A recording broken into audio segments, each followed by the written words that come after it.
MacVoices is supported by Raycon, the makers of quality earbuds. Get 15% off your order at buyraycon.com/MacVoices. Welcome to MacVoices. This is the talk of the Apple community, and I'm Chuck Joyner. Folks, we have something a little bit different this time. We're going to talk to a podcast host and her co-host about a show that they've been doing now for a little while, and we've talked about trying to get them on this show to talk about their show for quite a while, and we finally got the schedules lined up. The topic is something a little bit different for us, but I still think it's pretty interesting because at least some of it involves technology to some degree, or the use of technology. It's called The Intentional Family, and I'm happy to welcome the host, Racheal Schmitz. Racheal, welcome. It's great to see you. Hi, Chuck. Thanks for having me. I'm really excited to talk to you today about this. I'm excited to have you too. And this is not your first time on MacVoices because we talked to you at MacStock, 2 years ago? After a while, I lose track. So, and her co-host is somebody you might know that she drug along, her husband, Mike Schmitz. Mike, how are you? I'm good. How are you, Chuck? I'm good. We're going to give Racheal top billing here since this is really her show. Yep. But and of course we're having some fun with that. But if the subject is the intentional family, obviously you both play a role in this. So Racheal, I'm going to let you get us started off with what is the intentional family and why a podcast about it? Okay. Well, it was about 2 years ago that we had the idea of this thing called the intentional family. And what it was is we had in our hearts to share a lot of the things we've learned over the years about raising a family, about just this whole, all the technology around that and everything involved. And just to share that message with people and all the details, ins and outs of that, not because we have arrived or know everything by any means, but just if we know something that has helped us and it can help someone else, then it is well worth the time we spend creating. And initially it was kind of going to be a book, actually, but I actually process ideas by talking. And so Mike thought, well, why don't we start with a podcast? And so that was kind of scary to me because I am not a podcaster. I am fine talking in front of people or to people directly, but as far as into a microphone or especially this really right now, this is a new territory for me, but especially in the things we're going through the last few months, if this is the way in which we can communicate, then by all means, I want to learn and grow and do that. So the intentional family is really not just for people that are married with children. It could be singles. It could be really anyone. There's a lot of topics that we've covered already. We just released episode 8, or we just recorded episode 8. And so we've covered a lot of ground already. And a lot of the messages can really help anyone. So we're really excited about it. It's going really well. And we've received a lot of positive feedback so far. Yeah, that's great to hear. And, I think it's only fair to say that you two probably should have a lot of credibility as soon as someone finds out about the size and complexity of your family.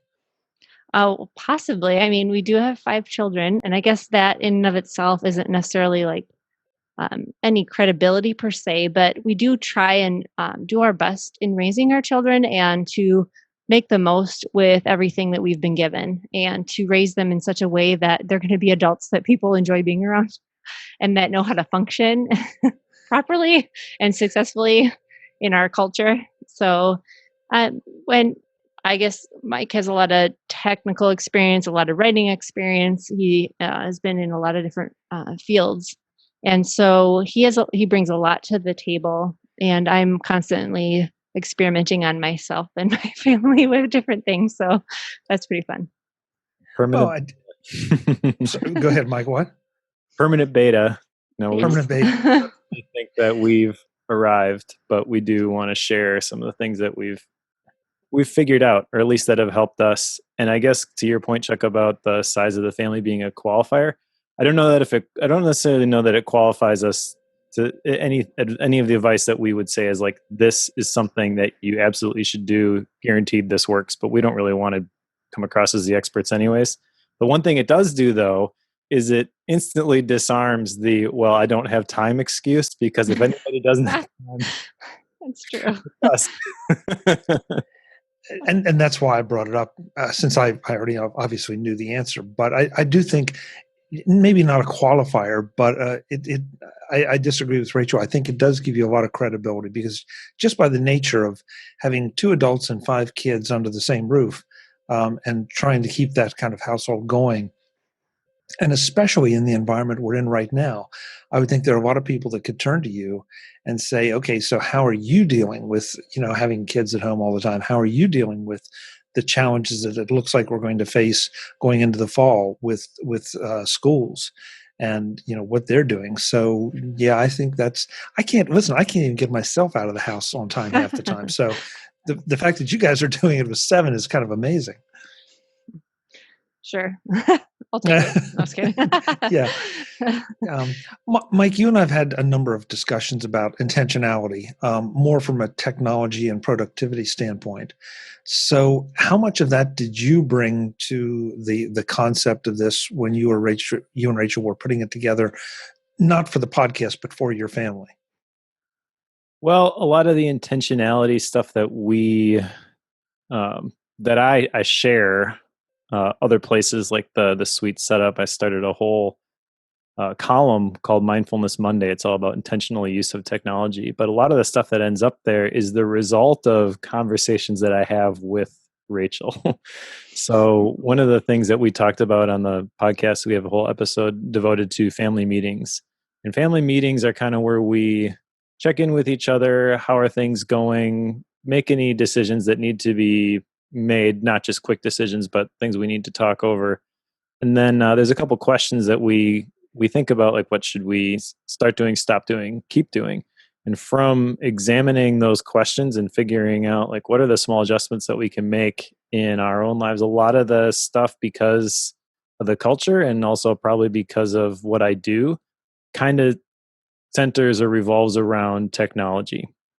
And it's kind of scary how quickly our kids adapt to it.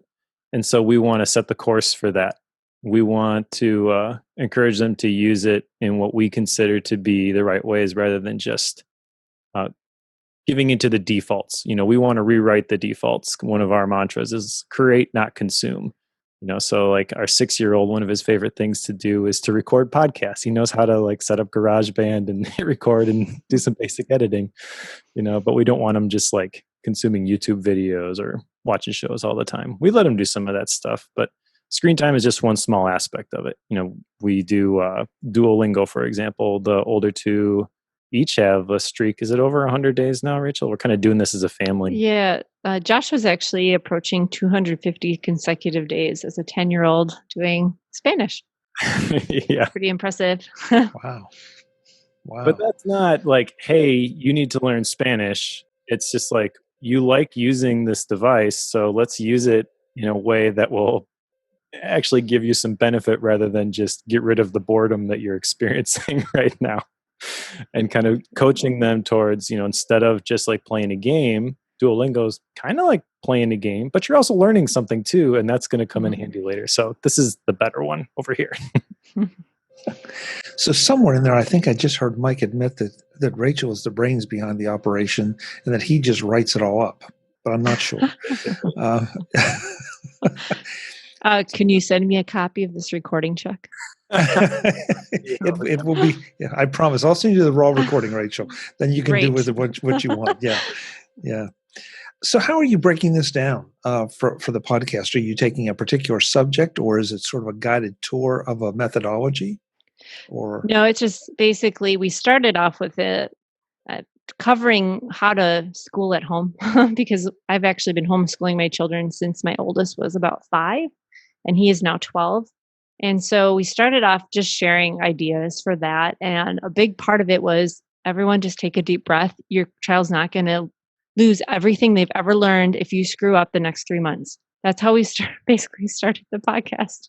And so it's kind of gone from there. We covered family core values, which is like a very, very big, meaningful topic for us. And then from there, we went into family meetings because that's a framework by which we evaluate all the things and see if all the things we're committed to are measuring up and meeting what we've set before us as our core values. And then from there, we went into, let's see, what did we just record? The personal retreat. So far it's been pretty topical, and we have a ton of ideas of what to cover in the future. One of which I'm really excited to do soon, is screen time, because I have a lot of friends or parents ask me, how do you manage screen time? Like, I only give my kids this much a week, or this much a month, or this much a day. And it really is a struggle, because screens are so available, and most honestly, most adults and most parents aren't setting a great example for how to manage that, because adults are addicted to screens. And so the kids have not been taught how to manage technology, because adults have just fallen into it too, and they haven't trained themselves how to manage that. And so um, technology is a big deal, and so we do intend to, no pun intended, to cover that a lot, cover screen time, cover technology, and how to manage all of that. But technology is not inherently bad either. No, by no means. That people take when they recognize, like, hey, all my kids want to do is play video games, or all they want to do is stare at the iPad. Like, oh, that's bad. I know that's wrong. They got to stop that. But then we excuse our own behavior. Yes. Because, Yep. I don't have a problem. I can quit anytime I want. I don't have to go check my email. I don't have But to. we do. Go look at your screen time stats, and it's Right. going to shock you. I guarantee it. So we want to, lead by example, and that's uncomfortable sometimes, dealing with the fact that you're not so great at this as you think maybe you are, and everybody's a legend in their own mind. But when you recognize that something's broken, that's when you can start to make the adjustments to fix it. And a lot of it is just systemic stuff. If you take Twitter and move it off of your first screen, then when you open your phone, you've got one extra layer of resistance there, one extra layer of friction, where you can go do something intentional instead. That's kind of the approach that I've taken. And I've written this up for the Sweet Setup. Is I've got just a handful of creation type apps on my first page of my iPhone, and then everything else is off in the background. And I can still get to it if I need to, but just the fact that it's over there, I don't feel compelled to go check those things all the time. So obviously, with 5 kids, and I think, is your oldest 10, Racheal, at this point? 12. 12. Okay. He's actually 13 in October, so we're almost to the teenage phase. So oh boy, that's exciting. That's a whole new season of the Intentional Family coming soon to a no, never mind. No, something you said earlier about how the kids have taken to this. I'm really anxious to hear a little more about that, especially if you've got someone, if you've got one that old, and then slide on down the scale. Each one of them, I'm sure, is at a different emotional and intellectual maturity level. Do they kind of uniformly accept this? Is this just part of the background of your family because that's the way it's always been, or is there any pushback on any of it? Well, regarding a little bit about like how we set the screen time limits. I think that just I guess the whole concept of the intentional family. I mean, I'm sure they don't necessarily really get it as an overall plan, if you will, but just the idea that you have. I hesitate to say regimentation because that sounds negative, but you definitely have kind of an agenda for this. Well, they get a vote. We had the meeting. Yeah. Well, we started off with, we created our family core values a few years ago, and those are actually hanging in our living room. And so what we did from there is Mike and I constructed all sorts of regular habits to do as a family that help get us to fulfilling those family core values. And so this has basically just been part of the framework of our family for years. And so they're used to us trying things where they can share their opinion and how they think things are going, but ultimately Mike and I decide on the trajectory of our decision making and things like that, and what we're going to do.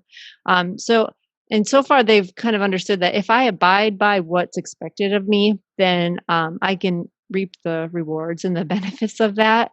I guess a little example is regarding video games specifically. we have a little timer, and we've turned it into them self-regulating, because it used to be me trying to manage screen time for all these boys, and it was like so stressful for me. Like, I hated afternoons. And so Mike bought this timer. And so if they go over their timer, they lose video games the next day.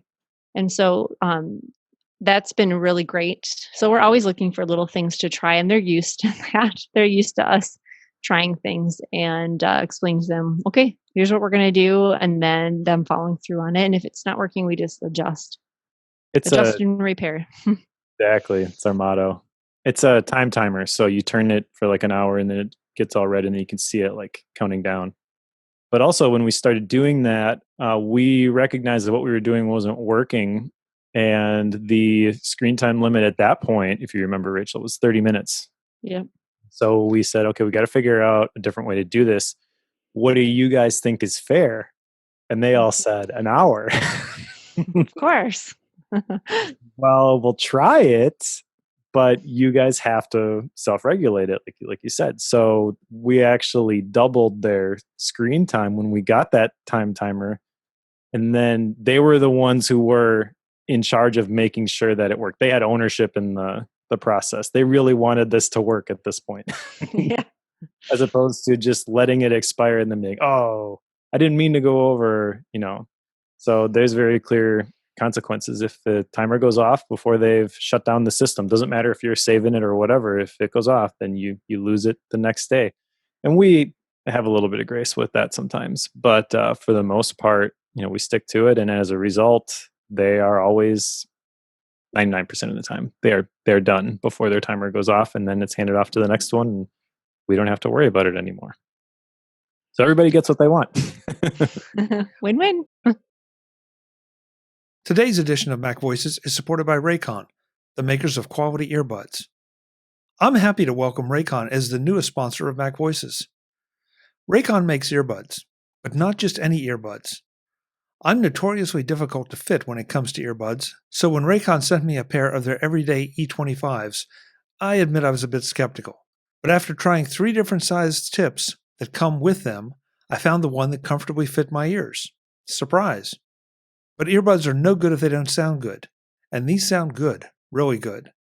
The bass is full and rich without being overpowering and muddy. The highs were nice and bright. They just sound good. Next is the comfort test. Yes, they fit, but how long can I wear them and have them still feel good? I put them in when I started my workday and didn't take them out until late afternoon, and most of that time I forgot I was wearing them. So comfort checked off as a win too. There's a lot more to tell you about these earbuds, and I will. Things like easy Bluetooth pairing, 6 hours of playtime, and more. So how about getting past those wired earphones that are so last decade and step up to the quality earbuds that start at about half the price of other premium wireless earbuds on the market, the earbuds that celebrities like Melissa Etheridge are obsessed with. And it gets even better. Now's the time to get the latest and greatest from Raycon. Get 15% off your order at buyraycon.com/MacVoices. That's buyraycon.com/MacVoices for 15% off Raycon wireless earbuds. buyraycon.com/MacVoices. Welcome and thanks to Raycon for their support of MacVoices.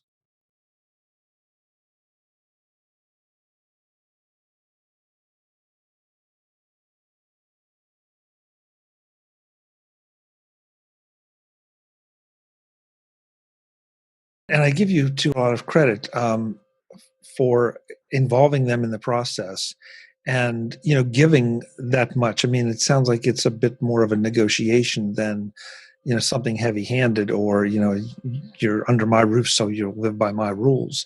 But at the same time, you're reinforcing that responsibility of, okay, we'll try it your way, and but here are some terms.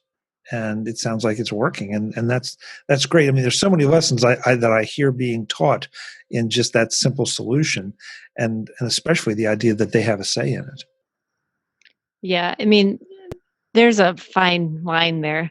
There's a balance between they need leadership, so they need parents that are gonna set their trajectory, but at the same time, especially as they grow older and turn into being more deciders, they really do need to practice that muscle and to evaluate themselves and the situation and help come up with a solution, because that's training them how to be properly problem solve. Otherwise, if they're not given those tools and given the practice, they're going to end up as young adults and floundering like so many do. And so what we're trying to do is do everything we can to put the tools in their hand and give them the practice. Our oldest, he gets a lot more screen time, but I say that, but let me just explain what that looks like for him. He's really into building and creating things. And especially the last few months, he's like this little engineer. And what he's making is these Lego puzzle boxes. And so what he does is he looks at some people's tutorials on how to make them, and they're very complicated. Like, I cannot solve these. They are so hard. And so he gets more because he's still creating. That's like our biggest rule is be a creator. And so, and being that we're trying to lead by example, actually today I moved my social media apps to a folder that says creator, just as a reminder to myself, because I had social media deleted off my phone for a long time. And this recently, I've been wanting to post more about intentional family, but I don't want to get stuck in there just going through the endless infinity pools of feeds that are a lot of garbage right now that I don't really want to be seeing all the time. So what I did is I created a little folder that says creator, just as a reminder before I open the app, like, okay, am I posting something? Because if I'm not, why am I going in Twitter right now? Why am I going in Instagram right now, etc.? And so I'm trying to lead by example. So yeah. That too is really interesting. God, there's so many things I want to get to here.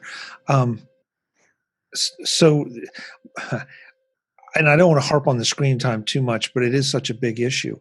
And what I think I just heard you say, though, is that there's a difference between screen time with video games versus screen time with something where you are creating, building, and also screen time for school and education. Because I would think in this world that there has to be, with homeschooling, a certain amount of screen time for the education as well. Yeah, they do have, like the last few months, they had we had classes through Zoom, and so there was some of that.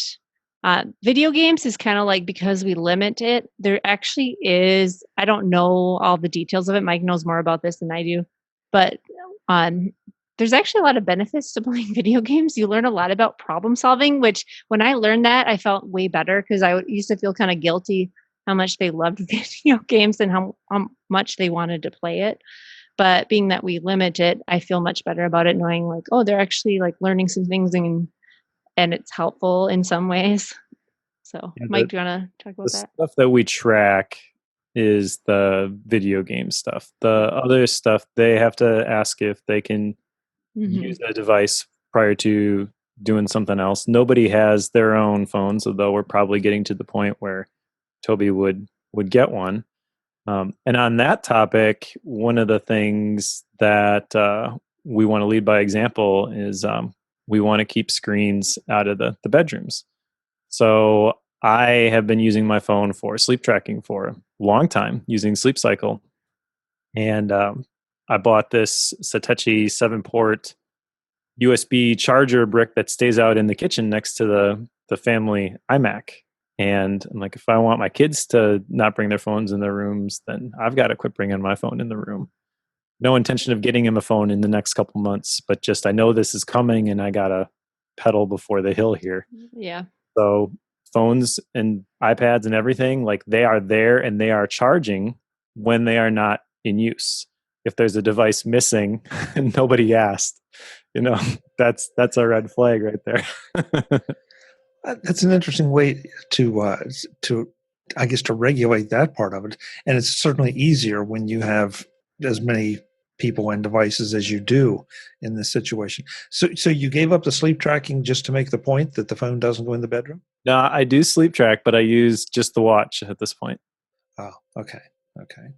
Yeah, because that's another weird lesson that that sometimes these things are for fun, sometimes they're actually useful and have a purpose. And, yeah, exactly. So if you're learning how to do something, or you're using it to create something, Like the 6-year-old likes to record the podcast in GarageBand. The 10 and the 12-year-old have this like 3D CAD type program that they use where you can basically have an unlimited supply of virtual Lego bricks, build this thing, and then print off the instructions, hit a button. You can order the pieces that you need to build this thing. Like, it's pretty crazy. And it's basically like a 3D CAD type program using Lego. Like, that's awesome. They do coding exercises using Bitsbox is the company that we use. So they're learning, I think it's JavaScript. They know more code than I do at this point. And those types of things, like if they were to say, I want to do this, unless they've been on a screen for the entire day, for the most part, we say, yeah, go ahead, because we consider that an intentional use. And that's the kind of thing that we want to encourage. It's the mindless consumption that we want to discourage. So that's the stuff that we put limits on. I like mindless consumption. The phrase "not doing it," because I'm very much the same way. Which does lead me to something that maybe I'm showing my age here. Is television a factor for the kids at that age or this age? We do some. We don't really do television so much as like we'll do some movies or shows. But again, that's another thing that we limit, especially based on what they've done throughout the day. Sometimes we'll have like a movie night, and then sometimes like a Saturday morning we'll watch some cartoons and stuff. Disney Plus has been great for that. So yeah, it's definitely a factor. So all of this screen time as a big picture really does need to be taken into account, because children, especially with how fast they develop, can really affect their eyesight and neurologically too. Like just being in front of a screen is not great for them in large quantities. We'll have more with Mike and Racheal Schmitz in the next edition of MacVoices, where they talk a bit more about creating versus consuming, and also get into some of the non-tech activities as part of their intentional family efforts. That's next time on MacVoices. Until then, and as always, thanks for watching. Visit MacVoices.com for show notes and to connect with Chuck on social media. Get involved in our Facebook group or like our Facebook page, and get more out of your Apple tech with MacVoices magazine, free on Flipboard and on the web. And if you find value in it all, consider supporting us through either our Patreon campaign at patreon.com/MacVoices, or by making a one-time donation via the PayPal link on our front page and in the show notes of each episode. You will join these fine people who help bring you MacVoices.